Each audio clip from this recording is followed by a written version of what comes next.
Hola, buenas tardes, ¿cómo les va? Les voy a pedir por favor que vayan encendiendo las cámaras.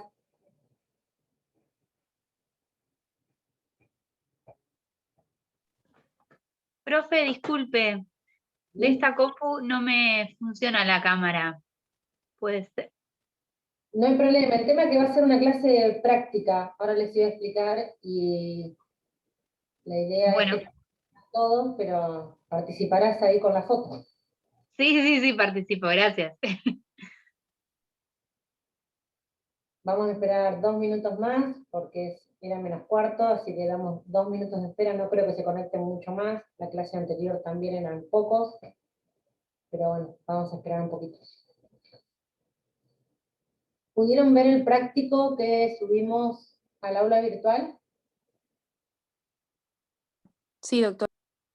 Bueno, vayan abriéndolo si quieren, ahora les voy a explicar un poquito.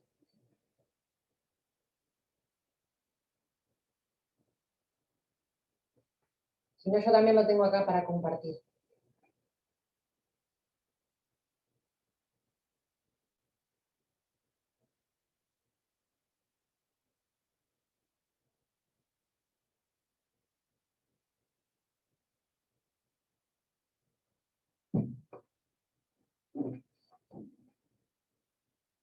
Primero les quería preguntar a ver si alguien se anima, a ver qué les pareció el parcial, si tienen alguna crítica constructiva.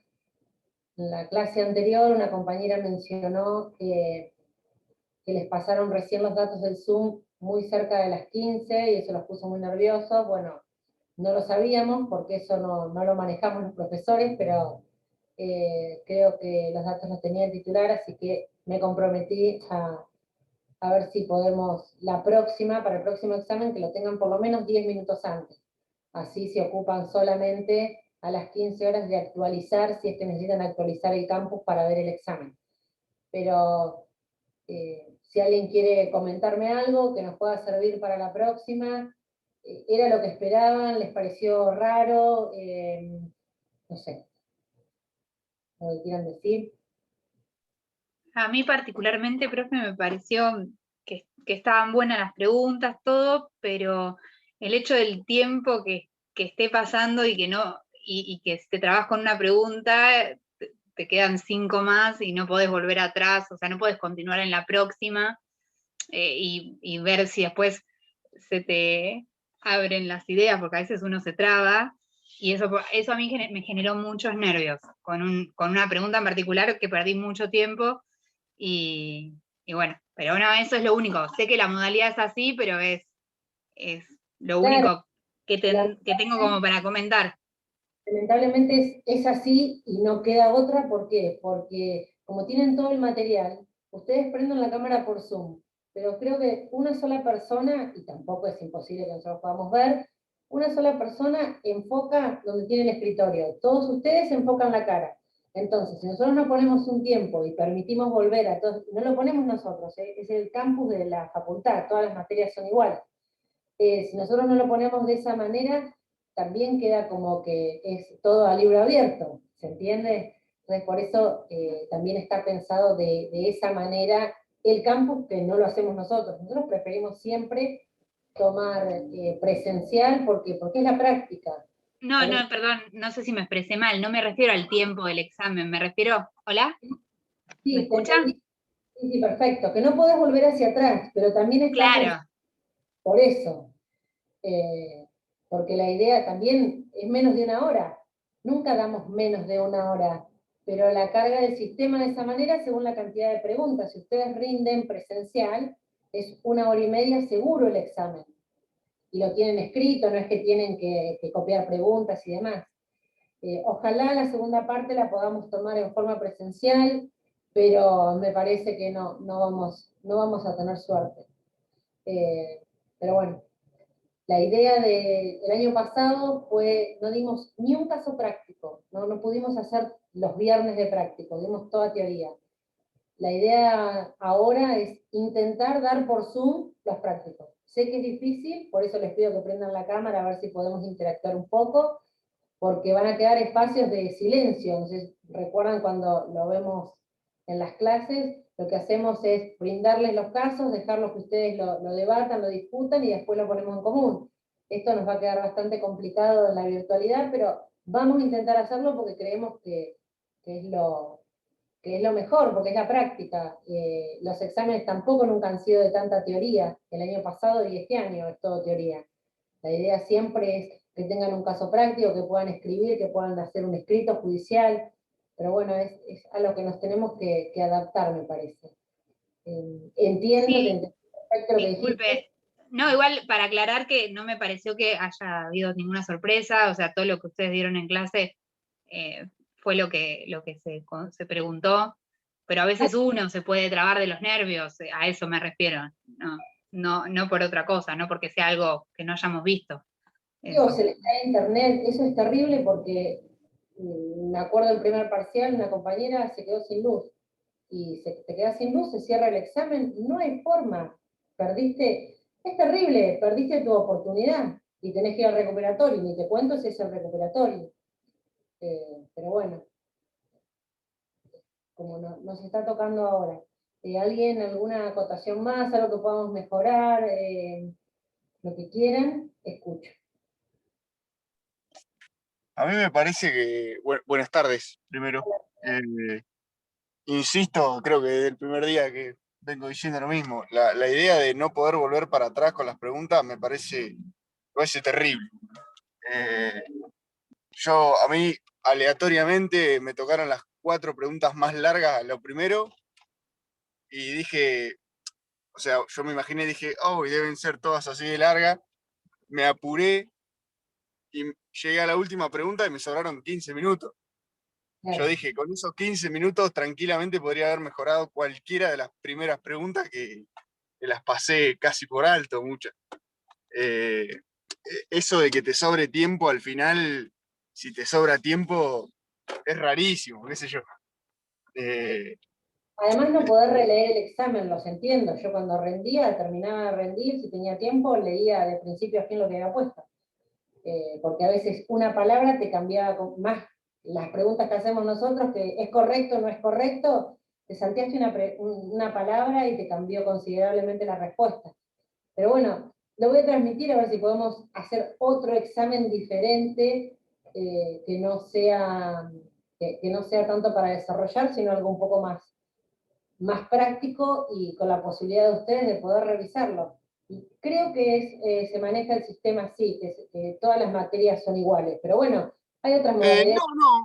En otras materias que por lo menos yo que he rendido con este Puede- mismo sistema, se puede volver para atrás, es más, ni siquiera tenés que contestarla, podés pasar a las preguntas que sigue, después volver, o sea, eso creo que se puede manejar. Bueno, entonces lo transmito con más razón, a ver si el titular considera que hay que cambiarlo. Debe ser una carga en el sistema y que él la carga así.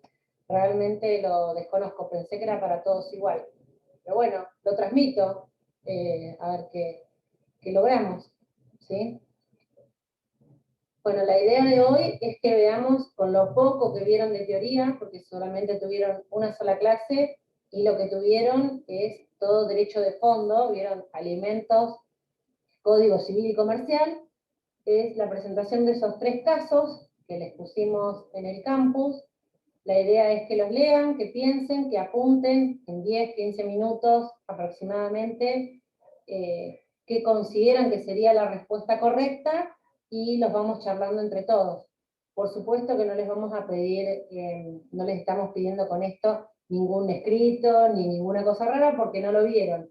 Pero quédense tranquilos que la próxima semana, lo que pasa es que nos agarró una semana media rara, con lunes y martes feriados, solamente jueves hábil, sino siempre llegamos hasta incidentes en alimentos. Entonces en incidentes ustedes pueden ver todo el manejo de prueba, todo el manejo de un inicio de una causa, donde se piden alimentos, se piden reducción, cese, aumento de cuotas, pero bueno, la idea es ver si la teoría que vieron ayer la pueden aplicar concretamente a estos casos, que es lo que les va a pasar el día de mañana cuando estén en su estudio. Les doy 10, 15 minutos, el que pueda prender la cámara se los agradezco porque es mucho más agradable, y si terminan antes, me avisan y nos ponemos a charlar sobre los prácticos. Yo estoy acá disponible para cualquier pregunta que quieran hacer. ¿Todos lo tienen o lo comparto? ¿Están todos Sí, silenciosos? sí, lo tengo yo. Sí, está en el campus. Sí, sí. Bien, perfecto. Sí, lo tenemos. Gracias.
¿Cómo van? Cuando quieran podemos arrancar. No pasaron ni 5 minutos, pero si no siento que me abandonan si no les hablo.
¿Van bien? ¿Van orientados? ¿Cómo van? Sí, profe. Vamos, va, por lo menos.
Bueno, arrancamos, ¿les parece? Habilítense los micrófonos.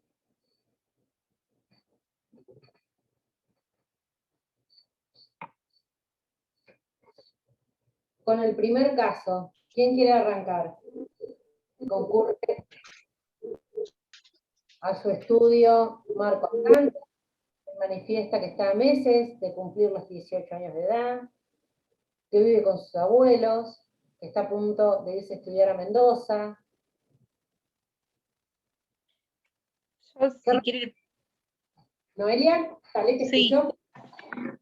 En realidad no sé si es correcto, pero yo puse que le aconsejaría que no pida el cese de la cuota, porque es un derecho que le corresponde, de acuerdo a lo que está establecido en el código, ya que los padres tienen la obligación de alimentar a sus hijos conforme, bueno, la condición y la fortuna, y se extiende hasta los 21 años. Y puse que si bien el artículo 658 contempla la excepción, que dice que excepto que el obligado acredite que el hijo mayor de edad cuenta con recursos, en este caso sería que los abuelos lo mantienen, en realidad el deber de alimentos de los abuelos es de carácter subsidiario y la obligación principal es del padre. Eso puse. No sé si está bien. Voy a hacer una salvedad para no olvidarme, y ahora vamos con otra, a ver si alguien puso otra cosa. Con respecto a el artículo que mencionaste, que dice, salvo que acredite que el hijo mayor tiene...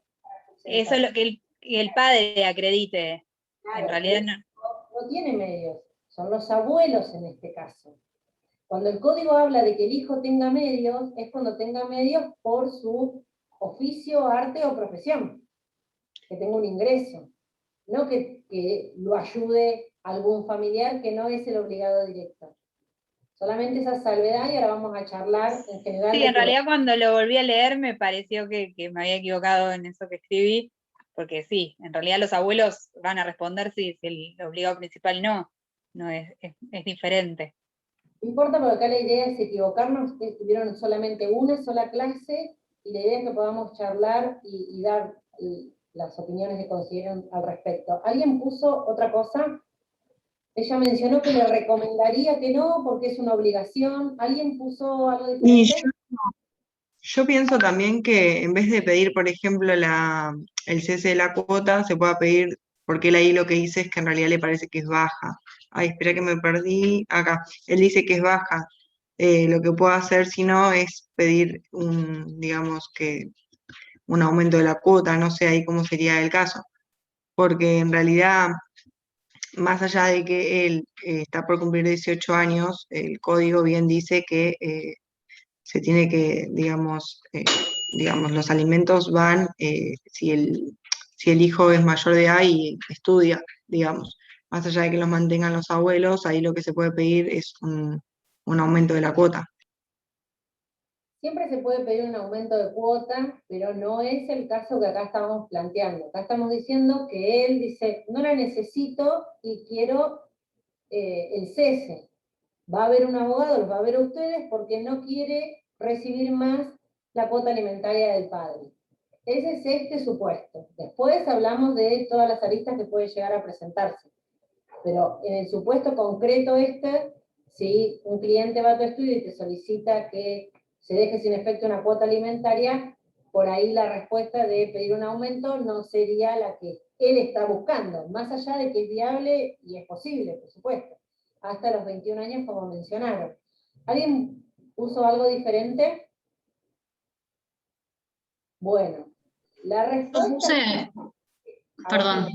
Sí, yo puse que no se puede renunciar a la cuota alimentaria porque en un principio es uno de los caracteres justamente, y se trata de una obligación de fuente legal de los padres hacia los hijos. Además, se extiende hasta los 25 años mientras estudie. Y en este caso el chico va a estudiar a Mendoza ingeniería, bueno, no sé qué tipo de ingeniería, mecatrónica. Mecatrónica, es un conjunto de ingeniería. Puse a propósito porque creo hay solamente en la Universidad de Cuyo. Por eso... Bien. Bueno, te cuento una cosa. Te iba a decir perfecta tu respuesta hasta que avanzaste en la explicación. La respuesta correcta es que es irrenunciable. Por más que él quiera renunciar y haga una presentación judicial no podría renunciar porque una de las características de la obligación alimentaria es que es irrenunciable. Eso como primera medida. Después vamos a ver otro ejemplo, otro caso, que también habla de una de las características principales, y eso quería resaltar yo. No puede renunciar a los alimentos futuros, a los que tenga para percibir. Sí puede renunciar al cobro de alimentos que ya le fijó el juez y que el padre nunca pagó. No es el caso. No es el caso, porque como se lo descuentan del sueldo y va directamente a una cuenta judicial, siempre pagó su papá. Pero no se puede renunciar a los alimentos futuros, por más que el adolescente, el niño, quiera renunciar. Puede renunciar a perseguir el cobro de los que el juez fijó y el padre nunca le pagó. Puede no cobrárselos, puede perdonárselos, lo que quiera, pero no a los futuros. Otra cuestión importante es lo que hablamos de la edad. Si bien el código habla que uno adquiere la mayoría de edad a los 18 años, consagra dentro de la normativa, a partir de la modificación del año 2015, la capacidad progresiva del menor. Es decir, si es menor de edad, pero tiene un grado de madurez suficiente, le permite al menor presentarse en juicio, más allá de que en este caso nuestro no se va a presentar porque es irrenunciable, como dijimos, se podría presentar sin la asistencia de su representante legal, que sería su progenitora. La mencionamos ahí como que no le interesa que cese la cuota alimentaria, no le importa nada, en este caso a la madre. El menor, en el caso de que fuera viable su reclamo, ya dijimos que en este supuesto no, podría ir a ver un abogado. Y ahí tienen dos aristas. Puede ir a ver un abogado particular, y él deberá hacerse cargo después de ese abogado. Él no, porque siempre, en el caso, ya lo van a ver más adelante, que siempre paga el alimentante los honorarios del abogado. Pero bueno, si él va a ver un abogado particular, tendrá que hacerse cargo en forma particular de los honorarios del abogado, y si va a ver el abogado del niño, que hay una lista acá en el Colegio de Abogados, lo paga el Estado al abogado del niño. Entonces no necesitaría a su madre para solicitar cualquier cuestión referida a los alimentos para poder presentarse en juicio. Pero no es el caso, se lo repito. Otra cuestión, más allá que él adquiere la mayoría de edad por el artículo 126 del Código Civil y Comercial a los 18 años, la obligación alimentaria se extiende hasta los 21. Sí o sí, completa, integral, no solamente de comida y vestimenta, sino de todo, de esparcimiento, de recreación, es completa, integral. De los 21 a los 25, su compañero lo mencionó y ahí es donde está la discrepancia, no es que si estudia, sí o sí tengo que seguir pagando alimentos.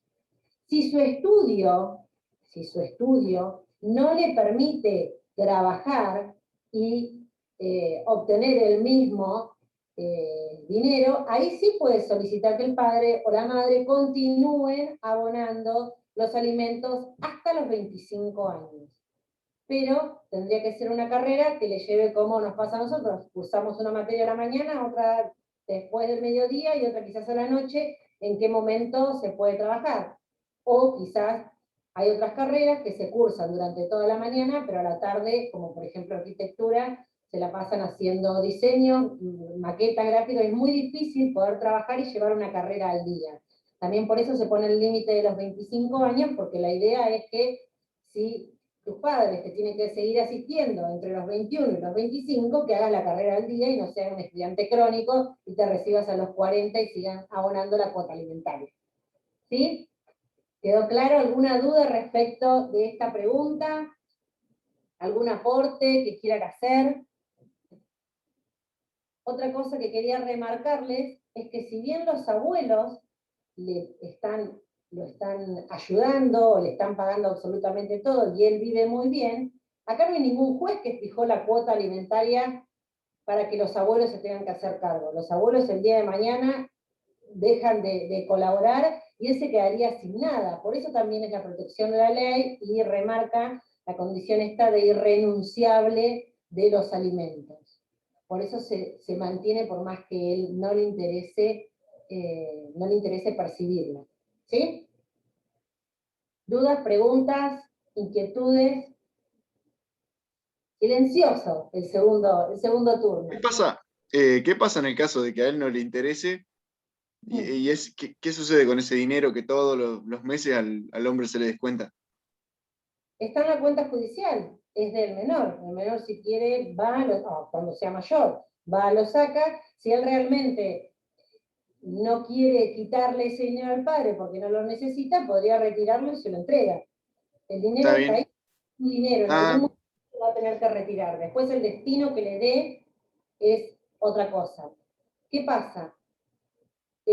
Cuando son menores de edad, si bien los alimentos, los legitimados activos, los dueños vendrían a ser, son los hijos, quien administra siempre es el otro progenitor conviviente.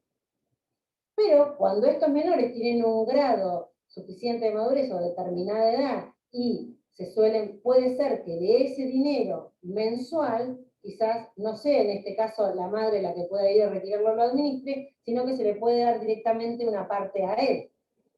Porque ese dinero, por más que él no lo use, tiene un destino. Tiene el destino de pagar su colegio, pagar alimentos, pagar su recreación, más allá de que él no lo necesite. ¿Sí? El dinero es de él, por supuesto, pero siempre administra el otro progenitor, no administran los menores. Así que eso también, por eso quizás a la madre no le interesaba demasiado que el niño quisiera hacer cesar la obligación alimentaria del padre. ¿Sí? Pasamos a la segunda. Esta es más extensa. ¿Quién quiere arrancar? ¿Alguien que no haya participado? Así nos escuchamos todos. Sin miedo, porque yo no les voy a decir nada, porque te voy a... Sí, ¿quién es yo? Guadalupe. Yo, Guadalupe. Yo espérate que lo tengo escrito acá. Yo le diría, había puesto que le pediría igualmente los alimentos al obligado principal y subsidiariamente le pediría a los abuelos, porque como se sabe, como no está trabajando y demás, subsidiariamente se lo pediría. Y como no tengo que, digamos, acreditar que él no puede cumplir la cuota, únicamente tengo que mencionar que él no puede, yo a los abuelos se los pediría subsidiariamente, pero sí también al obligado principal. ¿Alguien puso alguna otra cuestión? No diferente, pero sí agregado a eso que la cuota que se le reclama a cada uno, por ejemplo al padre, es la cuota amplia, que incluye todo, y a los abuelos subsidiariamente la cuota restringida. O sea, especificar los diferentes montos que se le reclaman. Bien, dos cosas importantes. Primero, que no es tan así que no debemos demostrar que el progenitor no puede cumplir. Lo que la ley no exige es que hagamos un juicio con el progenitor, que ese juicio salga mal, que agote todas las instancias posibles para demostrarle al juez que el juicio salió mal y que él no puede cumplir. Pero sí tenemos que arrimarle elementos al juez para que pueda decir, porque el obligado principal es el progenitor, no son los abuelos, ni otros parientes.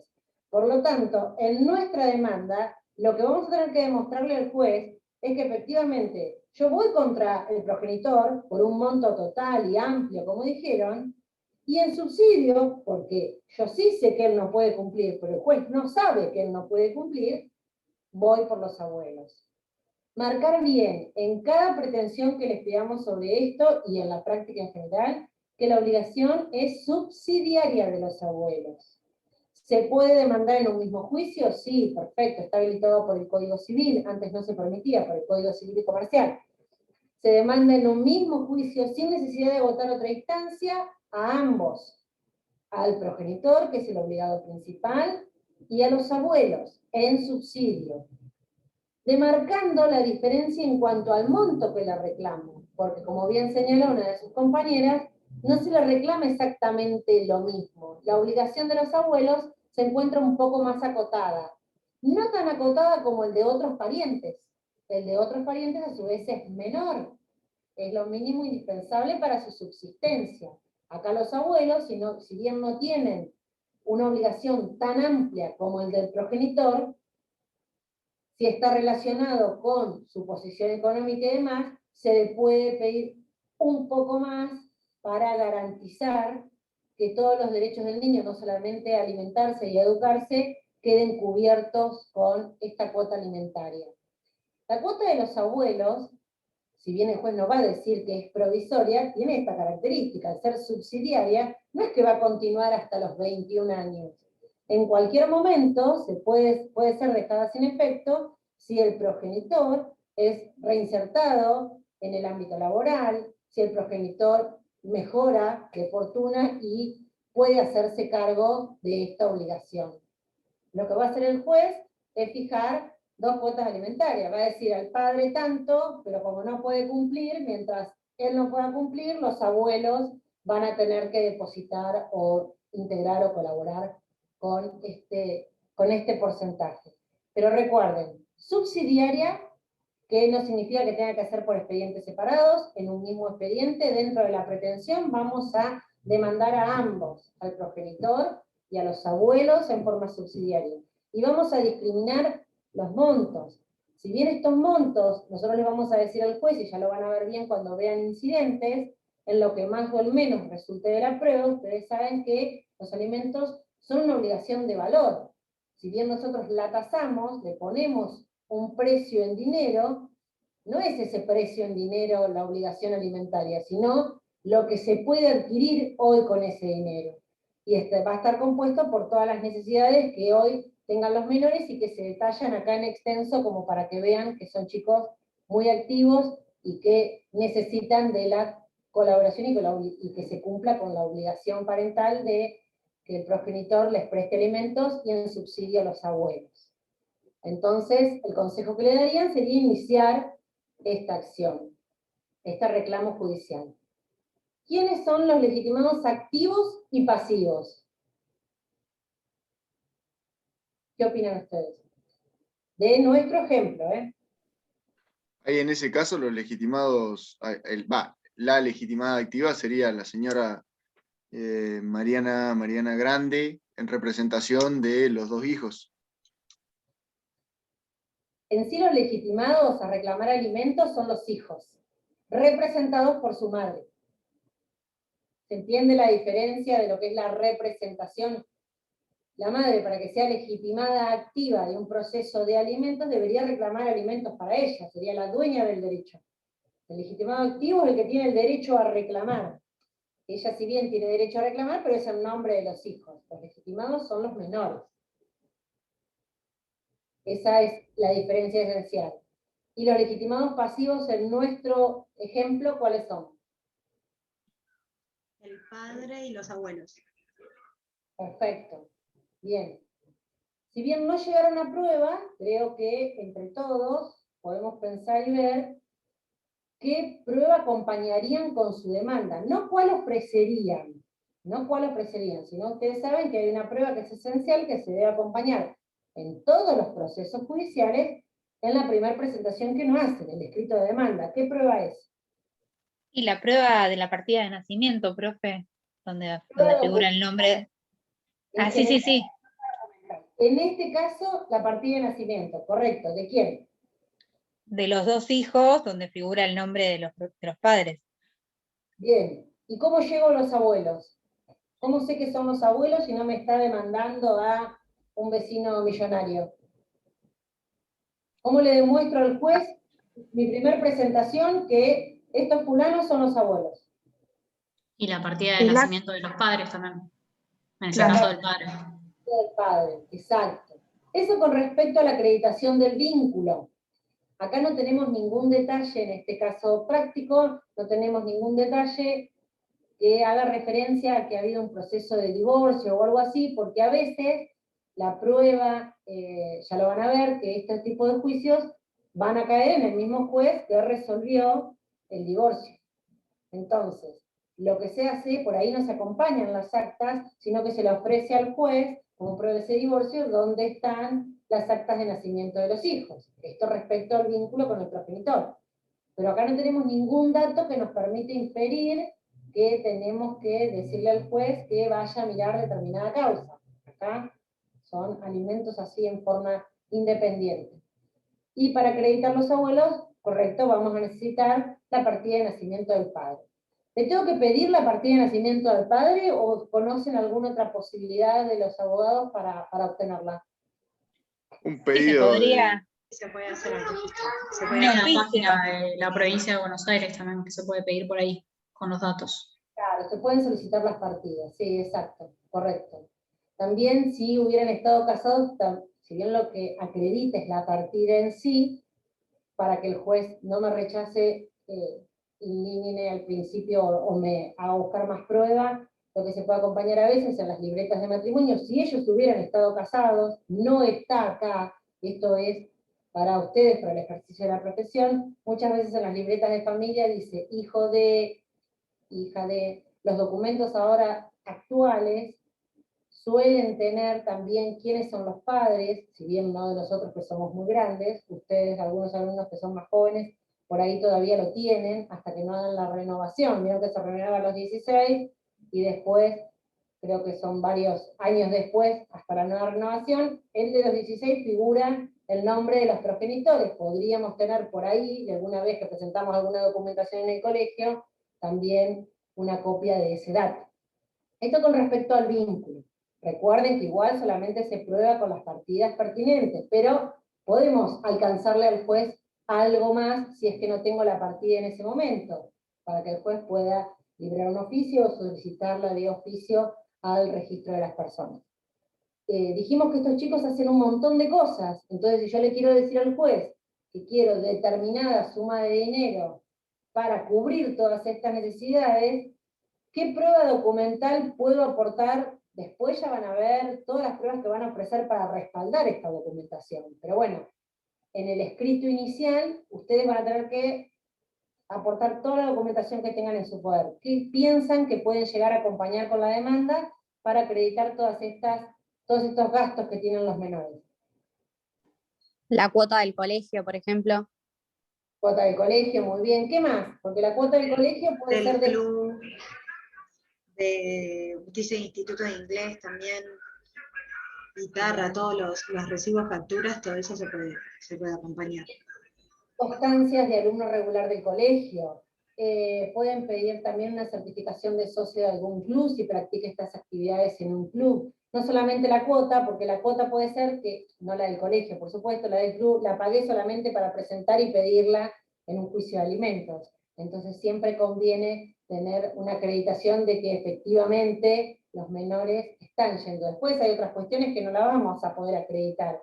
El tema del esparcimiento, que se juntan con los amigos y demás, pero no la vamos a poder acreditar quizás con prueba documental, pero después podemos llegar a ofrecer otro tipo de pruebas para que el juez tome conocimiento real de que lo que estamos diciendo es cierto. Con respecto a los abuelos o al padre, ¿tendríamos alguna documentación como para que acredite algo de todo esto que estamos diciendo? La documentación no solamente es un papel, no solamente es un acta expedida por algún organismo o un contrato entre las partes. La prueba documental es mucho más amplia que eso. ¿Cómo puedo acreditar que el señor está girando por el país?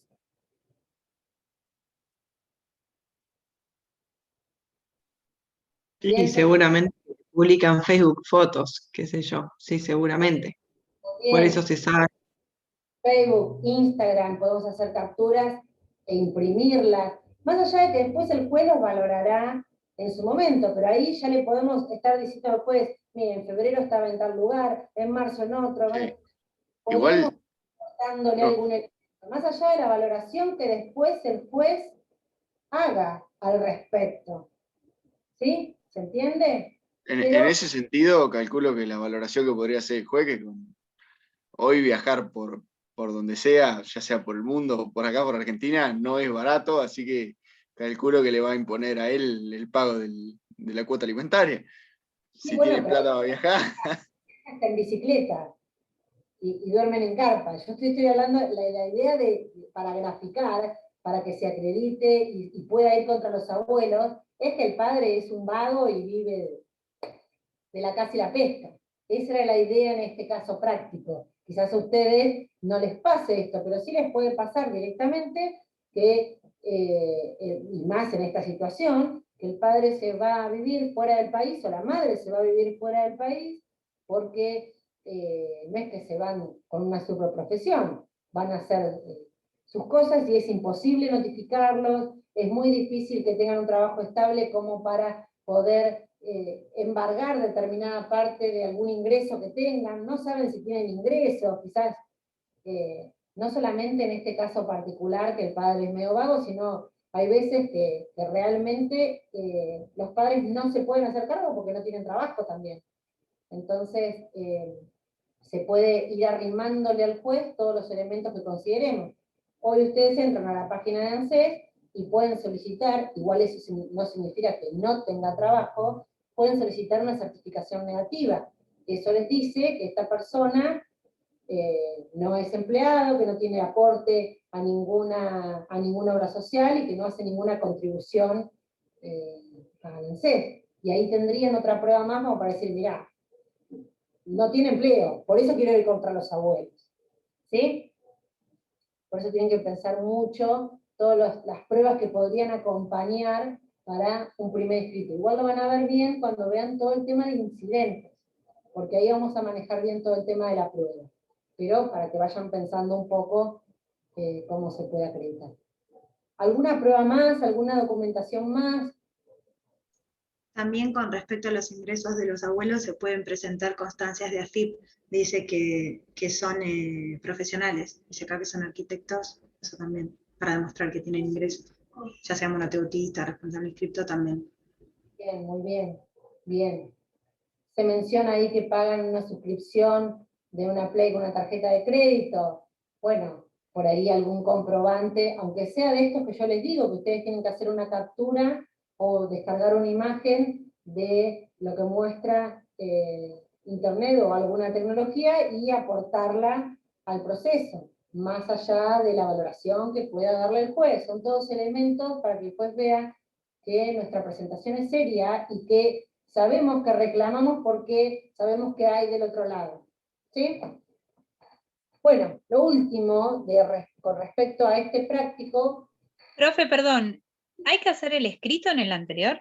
No, en sí la pretensión, decían, pero era para que en la pretensión que ustedes remarcaran esto que yo les digo, que era en subsidio, discriminar los montos, para ver si habían entendido eso. La pretensión ustedes saben que es un párrafo corto, breve, donde dice contra quién y por qué monto. Así que si lo quieren hacer buenísimo, porque eso nos demuestra a nosotros que entendieron que es en subsidio y que los montos son diferenciados. ¿Sí? Es más que nada para eso. La pretensión ustedes la vieron en el proceso ejecutivo, así que el contenido es el mismo, lo que varían acá obviamente son las circunstancias. Es quién viene, contra quién y por qué.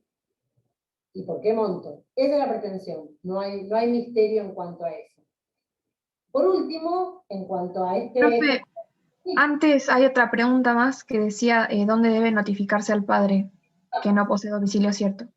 Exacto. ¿Ustedes tienen alguna herramienta en el código para notificar a estas personas con domicilio incierto? Porque nosotros, si vamos a decirle al juez que no vive acá en Mar del Plata, que se la pasa paseando por la Argentina, por más que la Cámara Electoral me informe un domicilio, que va a ser el que está en el documento o en base al cual el señor debería votar, no significa que efectivamente viva ahí. Bajo responsabilidad de parte sería. ¿Edictos? Bajo responsabilidad de parte, ahí vamos al edicto, bajo responsabilidad de parte, es que la parte se hace responsable de que si no vive ahí, se haría cargo de la nulidad de la notificación. Si vos le estás diciendo al juez, no vive acá en Mar del Plata, irías contra tus propios actos y estás denunciando bajo responsabilidad de parte. Y no sería honesto, porque no vive ahí, vos sabés que ahí no vive. Perfecto, está bien. Bajo responsabilidad de parte no es notificar a cualquier costo, sino cuando, se los digo a ustedes como letrados, porque van a responsabilizar a su cliente. Se notifica bajo responsabilidad de parte cuando tengo la certeza de que la persona vive ahí, que me sacó la chapa, que no quiere recibir porque sabe que que le va a llegar una cédula y no la quiere recibir. Pero no me arriesgaría, si yo sé efectivamente que no vive ahí, no me arriesgaría a notificar. ¿Sí?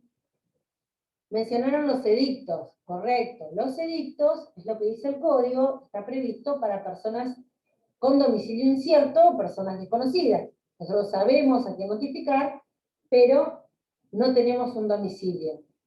¿Qué pasa con esto? ¿Cuánto demora una publicación edital? Si esto nosotros necesitamos alimentos y estamos yendo contra los abuelos, es porque realmente esto necesita una premura y una urgencia que no podemos estar dependiendo de una publicación edital. Entonces, a partir del año pasado, con esto de la pandemia, se empezó a habilitar estos criterios jurisprudencial, les repito, que ciertas notificaciones en los procesos de familia se realicen vía WhatsApp. ¿Es arriesgado? Sí, es arriesgado. Hay fallos, los pueden buscar en la página de la SCBA, donde se han habilitado, pero ¿por qué se los menciono? Porque es realmente mérito del abogado que se notifique por este medio, porque el abogado ha tenido que hacer una presentación muy buena, como para demostrar todo el daño y el perjuicio que le ocasionaría a los menores si tuviera que utilizar los canales previstos por el código para una notificación normal, y que ellos tienen contacto diario con el padre, podríamos decir, y que válidamente se podría intentar una notificación vía WhatsApp, que se habilitó en los procesos de familia, no en todos, queda a criterio del juez, por eso les transmito a ustedes que va a ser trabajo exclusivo y mérito exclusivo de ustedes, intentar que el juez notifique por este medio. En los procesos civiles se dijo que no, en los procesos laborales se ha dicho que no. Es más, hay juzgados laborales que ni siquiera admiten la carta documento, juzgados civiles que sí, obviamente en familia también podrían ir por carta documento, pero tendríamos que caer justo el día que se encuentra esta persona en algún lugar, en algún hotel, que no tenemos datos para eso, ¿sí? Por eso se los mencioné, no es tema de la práctica 2, pero es la realidad, y es lo que les puede llegar a tocar a ustedes, y si bien esto salió con la pandemia, yo creo que son temas que llegaron para quedarse. Se han notificado medidas cautelares, vía WhatsApp, con distintos criterios y distintos fundamentos de los jueces que lo resolvieron. Pero me gustó que lo tuvieran, que lo supieran y que lo tuvieran en cuenta para el ejercicio de la profesión. ¿Alguna duda, algún cuestionamiento? Obviamente que puede plantear la nulidad de notificación, eso siempre hay un abogado que lo va a tener que hacer, pero bueno, ahí va a estar el juez para decir, bueno, sí, si bien no está prevista, él se notificó, se notició y fue la forma que nosotros necesitábamos de que este proceso se agilizara y siguiera su curso. Así que, pero bueno, criterio de cada juez. Por ahora no hay normativa. Los escucho. ¿Alguna pregunta, alguna duda respecto de este último ejemplo? Cuando vean incidentes, van a poder decorar mucho más este ejemplo con toda la prueba que van a dar. ¿No? Silencio absoluto. Vamos al último y ya los libero. ¿Leyeron bien el tercero? ¿Quién quiere mencionar algo? ¿Qué les pareció?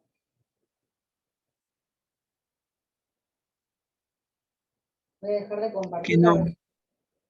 Que no es correcto. Agustina, no es correcto. ¿Por qué no es correcto?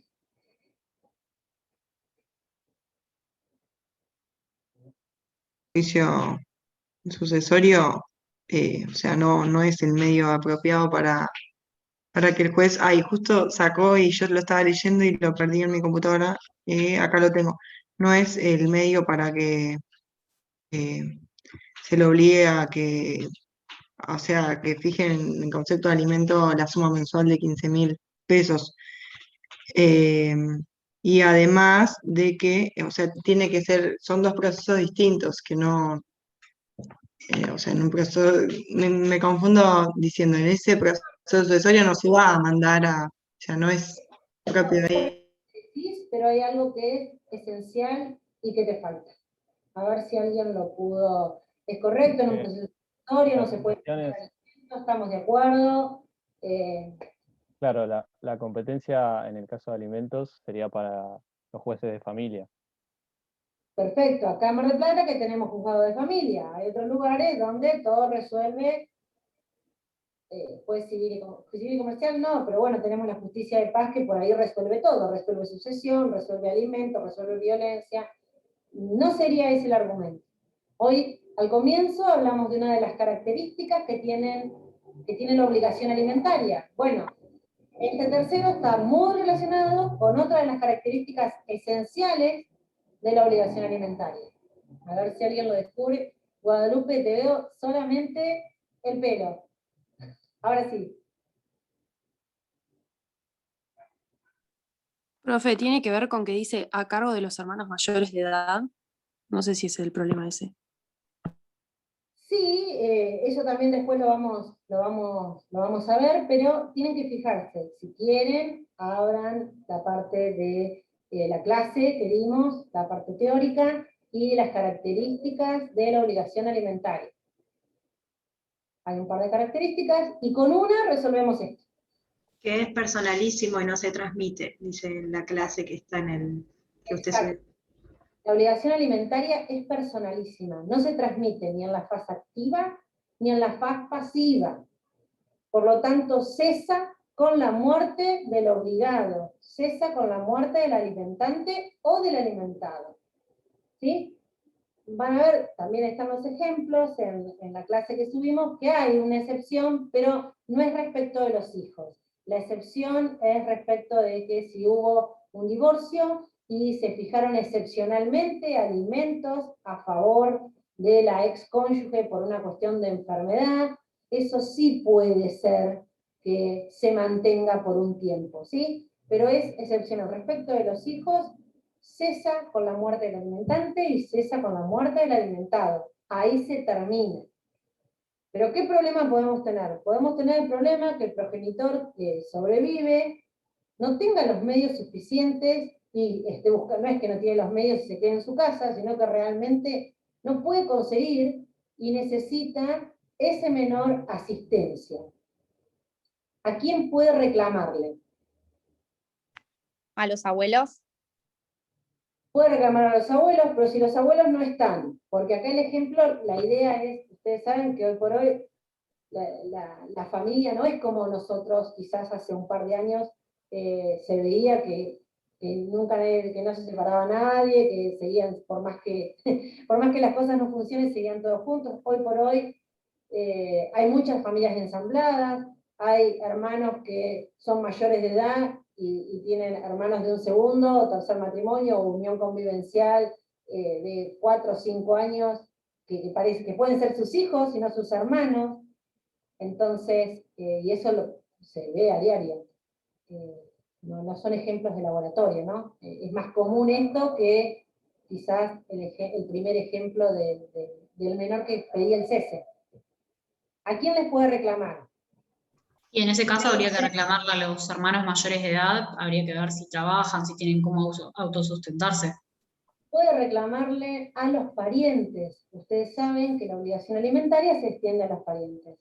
Obviamente mucho más acotada, como lo estuvimos mencionando con antelación, sería lo mínimo para su subsistencia, y en línea recta es sin límite.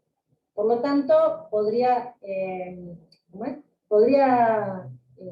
reclamar en línea recta sin límite, y si no, podría reclamarle en este caso a sus hermanos, que si bien no es línea recta, son colaterales directos. Puede ser hermanos unilaterales o bilaterales. Eso ya el código no lo distingue. Por suerte hemos avanzado mucho, no ahora en 2015 se avanzó bastante. Así que no importa si comparten los mismos progenitores o no. Puede reclamar los hermanos. Ahí va a tener obviamente que ser la madre en representación de su hijo menor. Tendrá que reclamarle a los hermanos en otro proceso, no por supuesto en el juicio sucesorio. No importa que el juicio sucesorio tenga muchos bienes, porque los bienes, si al menor le va a tocar algo, son del menor, pero el menor no puede disponer de ningún bien sin autorización judicial, sin la vista de la asesoría pericial y sin un pedido de autorización del progenitor con el que convive. Y el juez valorará las circunstancias, saber si corresponde que el menor se autosustente o no, ¿sí? Por lo tanto, en este caso, podrían iniciar un juicio, pero tendría que ser un juicio de alimentos contra los hermanos en carácter de parientes y con, por supuesto, mucho más restringidas las prestaciones a las cuales se deben acercar. ¿Dudas? ¿Preguntas? Sí, sería competente el juez de familia, por supuesto. Quien hicieron acá en el chat. Yo tengo una duda. Respecto de que dice que es una suma mensual de 15.000 pesos, ¿puede ser eso también que sea, o sea, pedir que sea un monto respecto de un Sí, sueldo? Por supuesto, si vos tenés una persona que es empleada, que tiene ingresos fijos y demás, siempre lo recomendable es que sea un porcentaje del sueldo. Entonces, si a esa persona le aumentan el sueldo, a vos también te va a aumentar la cuota de la prestación alimentaria. Eso no significa que con eso, como abogado, listo, quedás garantizado, ya una vez que lo hiciste no vas a tener que hacer ninguna presentación, no te va a pasar, vas a tener que pedir quizás en más de una oportunidad un aumento de ese porcentaje o quizás una reducción. ¿Por qué? Porque recuerden que dijimos que es una obligación de valor. Quizás en el momento que el juez la fija, el juez consideró que con el sueldo que ganaba el obligado y el porcentaje de, vamos a suponer, del 30%, se cubría todas las prestaciones de las cuales el menor necesitaba, y quizás ahora, con lo mismo, por más que le hayan aumentado el sueldo, con el 30% del sueldo, el menor no alcanza a cubrir, con la inflación que tiene este país, ni la cuarta parte de todas las prestaciones que integraban ese porcentaje inicial. ¿Se entendió? Sí, perfecto. Bien. ¿Alguna duda? ¿Pregunta? Si quieren, lo pueden hacer, como les decimos siempre, detallan todos estos puntos, todo surge de la clase teórica, y por ahí podemos aprovechar mucho más el próximo viernes, que vamos a tener más temas dados, con toda la parte de la prueba en los incidentes de alimentos, y creo que el jueves ya arrancan con sucesorio. Así que quizás sea un poquito más dinámica la clase y más extensa. Si no tienen preguntas o dudas, los libero. Les deseo buen fin de semana y nos vemos la próxima semana. Muchas gracias. Muchas gracias. Chao, hasta Gracias. luego. Gracias, profe. Gracias por la atención.